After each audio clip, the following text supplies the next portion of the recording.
আয় এখানে বস, নিয়ে এসেছিস। এই নিন ওর ছবি। হয়ে যাবে, সব হয়ে যাবে। আমি যা কাজ করে দেব তারপরে তোর স্বপ্ন পূরণ হবে। বশীকরণায় নমঃ। বশীকরায় নমঃ। বশীকরায় নমঃ। হয়ে গেছে। শোন, যেটা বলছি সেটা করবি। এই পুতুলটা এমন ভাবে রাখতে হবে যাতে এই পুতুলে গাঁথা পেরেক তার শরীরে প্রবেশ করে এবং সেই রক্ত যেন পুতুলে লাগে। ব্যাস, তারপরে সে তোর ইশারায়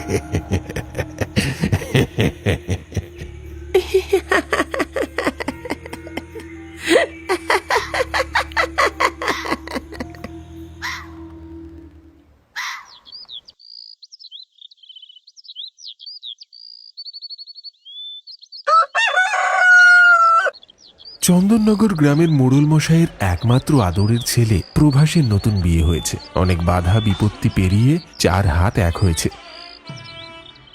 সকালবেলা ঘুম থেকে উঠেই বাড়ির বাইরে বেরোতেই লীলার পা পড়ে একটা কালো রঙের ছোট পুতুলের ওপর। সঙ্গে সঙ্গে পুতুলে গেঁথে থাকা পেরেকটা তার পায়ে ফুটে যায়। রক্ত বেরিয়ে পড়ে পুতুল থেকে। এখানে আবার কে এই কালো কুৎসিত পুতুলটা রাখলো? পায়ে আবার পেরেক গেঁথে গেল। উফ! লীলা বিরক্ত হয়ে পুতুলটা ছুঁড়ে ফেলে দেয়। তারপর রক্তাক্ত পা নিয়ে চলে যায় পুকুরে পা ধুতে। হঠাৎ করে পুকুরে অজ্ঞান হয়ে পড়ে যায়। লীলাকে জলে ভেসে থাকতে দেখে প্রভাস ভেতরে নিয়ে আসে তাকে। লীলা, লীলা, লীলা! আস্তে আস্তে চোখ খোলে লীলা। আমি আমি কোথায়? আমি আমি কোথায়? তুমি ঘরে। আচ্ছা, কি হয়েছিল বলো তো? তোমার কি হয়েছিল? তুমি অজ্ঞান হয়ে গেলে কি করে? লীলা কিছু বলতে পারে না। শরীরটা তার ভীষণ দুর্বল লাগছে। আস্তে আস্তে সে চোখ বন্ধ করে। এরপর 3 দিন লীলা জ্বরে বেহুশ হয়ে পড়েছিল। জ্ঞান ফেরার পর থেকে অদ্ভুত এক পরিবর্তন দেখা গেল তার মধ্যে।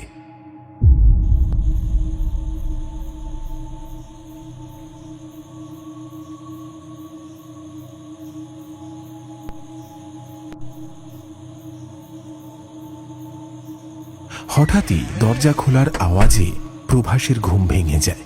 ঘুম ভেঙে উঠে প্রভাস দেখে লীলা হেঁটে ঘর থেকে বেরিয়ে যাচ্ছে। আরে তুমি কোথায় যাচ্ছ? আরে দাঁড়াও দাঁড়াও, কোথায় যাচ্ছ তুমি? আরে কি মুশকিল, আরে দাঁড়াও। লীলা অন্ধকার রাস্তা দিয়ে এগিয়ে চলেছে।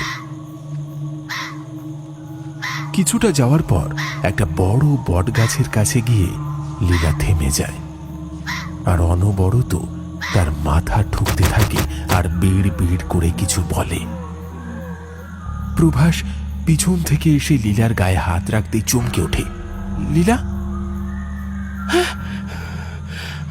আমি এখানে এলাম কি করে? তুমি হঠাৎ এখানে এসে এভাবে মাথা ঠুকছিলে কেন? আর আমি তোমাকে কতবার ডাকলাম, তুমি কিছু শুনতে পেলে না? তুমি কেন এসেছিলে এখানে?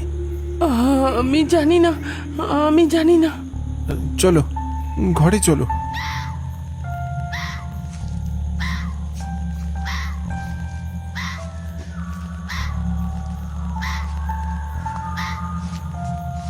লীলা ঘরে চলে আসে, তারপর শুয়ে পড়ে আর ঘুমিয়ে যায়। এরপরে প্রতিটা রাতেই লীলা মাঝ রাতে বেরিয়ে আসে।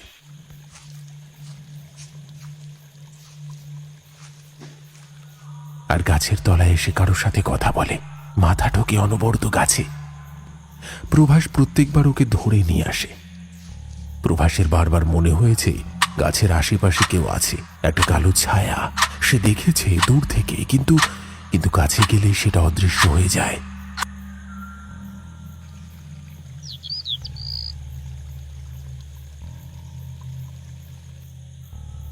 তুমি প্রত্যেক দিন এখানে কেন আসো? কে থাকে তোমার সাথে? আমি জানি না, আমি কিছু জানি না। আমি কেন এখানে এলাম বলতে পারবো না। তুমি কি আমাকে সন্দেহ করছো? তুমি কি ভুল বুঝছো আমাকে? বিশ্বাস করো, আমি কিছু জানি না, আমি কিছু জানি না। প্রভাসের সন্দেহ দিন দিন বাড়তে থাকে, কিন্তু প্রমাণের অভাবে প্রভাস কিছুই বলতে পারে না। আর সেদিন রাতের বেলা হঠাৎ একটা অস্বস্তিতে লীলার ঘুম ভেঙে যায়। লীলা বিছানা থেকে উঠতেই লক্ষ্য করে জানলার বাইরে দাঁড়িয়ে আছে কেউ। তুই তুই ওখানে কি করছিস? দাঁড়া দাঁড়া, আমি যাচ্ছি, আমি যাচ্ছি। কিছু না ভেবেই লীলা দরজা খুলে বেরিয়ে যায় বাইরে। বাইরে তখন জোরে জোরে বৃষ্টি হচ্ছে। প্রভাস সেদিন ঘুমায়নি, ঘুমানোর ভান করে শুয়েছিল। লীলা বেরিয়ে যেতেই প্রভাস লীলার পিছু নেয়। আজ আমি ওকে দেখব, কার সাথে কথা বলে। প্রত্যেকদিন রাতের বেলা কার সাথে চুপি চুপি দেখা করতে যায়। প্রভাস লক্ষ্য করে লীলা একটা ছেলের সাথে কথা বলছে। প্রভাস কিছুটা এগিয়ে যেতেই ছেলেটা দৌড়ে পালিয়ে যায়। কে ছিল লীলা? এখানে কে ছিল? কোথায়? কেউ না তো। আমি এখানে এলাম কি করে? আমি আবার এখানে এলাম কি করে? আমি তো কিছুই বুঝতে পারছি না। প্রত্যেকদিন তুমি একা একা এখানে চলে আসো, নাটক হচ্ছে। কে ছিল তোমার সাথে বলো? তুমি কার সাথে কথা বলে ঘর থেকে বেরোলে? প্রভাসের মাথা ছিল গরম। সে লীলাকে জোরে ধাক্কা মারে, আর লীলা নিজেকে সামলাতে না পেরে গাছের কাছে পড়ে যায়।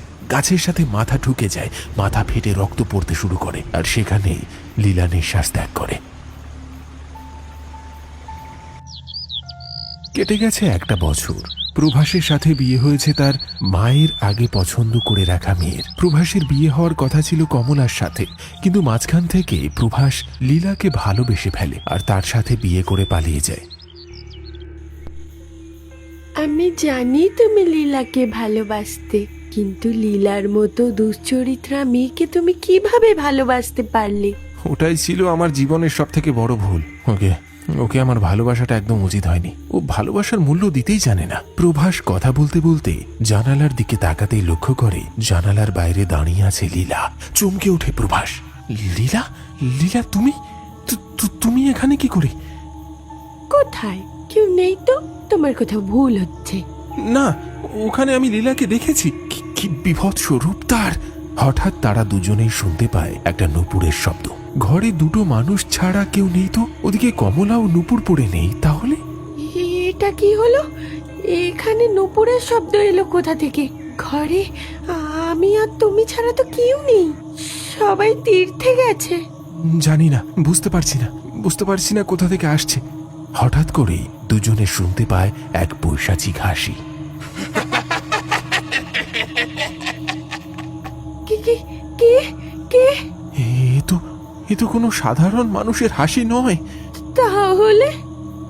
হঠাৎ করে বাইরে শুরু হয় তুমুল ঝড়।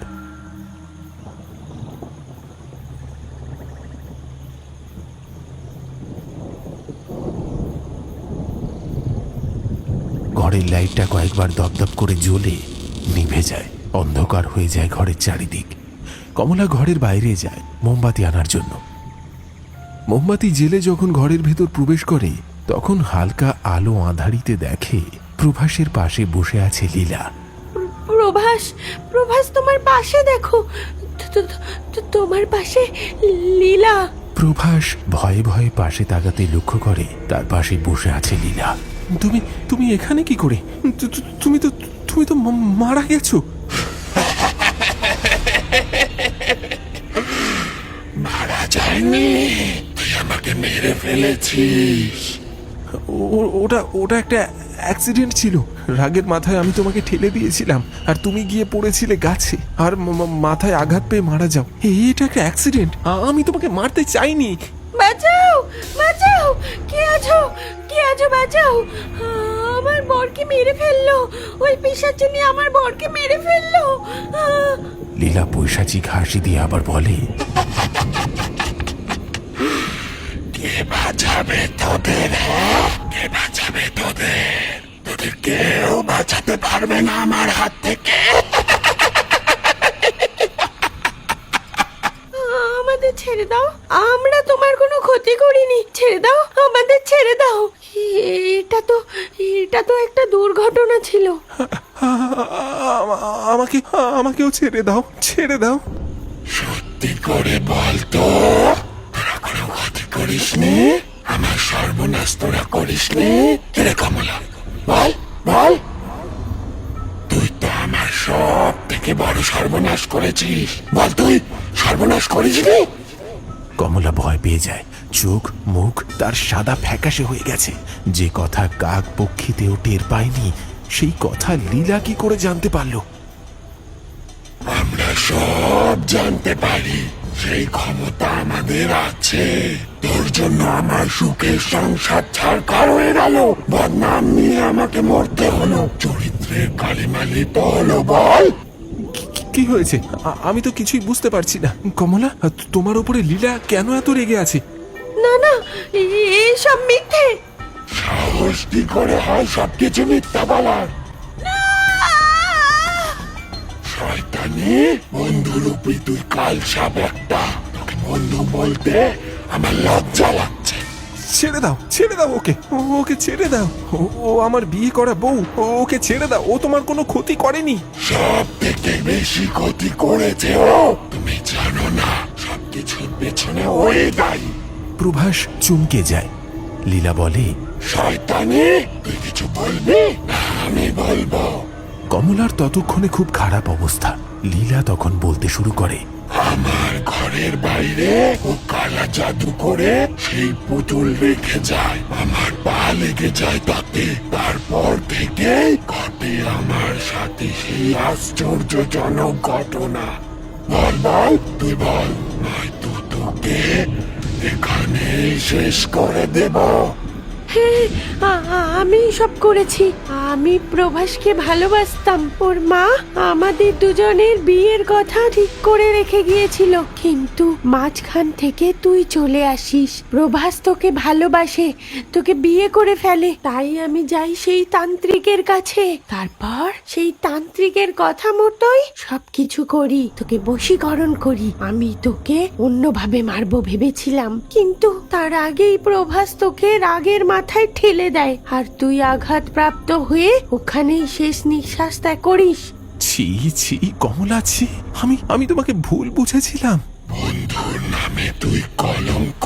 আমার সাজানো সংসারকে কয়েকদিনের মধ্যেই তুই ধূলিসাৎ করে দিয়েছিস। তোকে বন্ধু বলতে আমার লজ্জা লাগছে।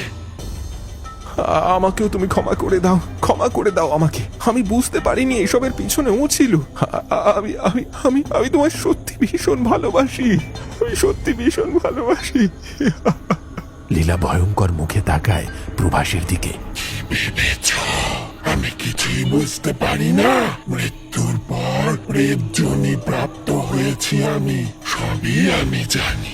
শয়তান তুই এক দুশ্চরিত্র।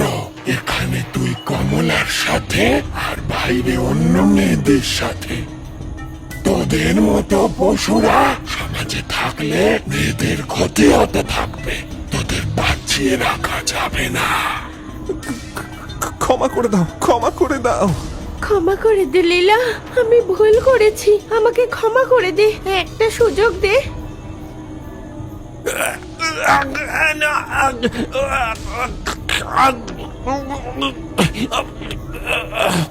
প্রভাসের রক্তাক্ত দেহটা মাটিতে লুটিয়ে পড়তেই কমলা ভয় পেয়ে যায়। লীলা কমলার দিকে এগিয়ে এসে গলাটা শক্ত করে ধরে, তারপর কমলার ঘাড়টা মটকে দেয়। শান্তি, আমি আমার প্রতি অন্যায়ের প্রতিশোধ নিয়েছি। যারা এই মেয়েদের সাথে অন্যায় করবে তাদের আমি ছাড়বো না, আমি প্রতিশোধ নেবই।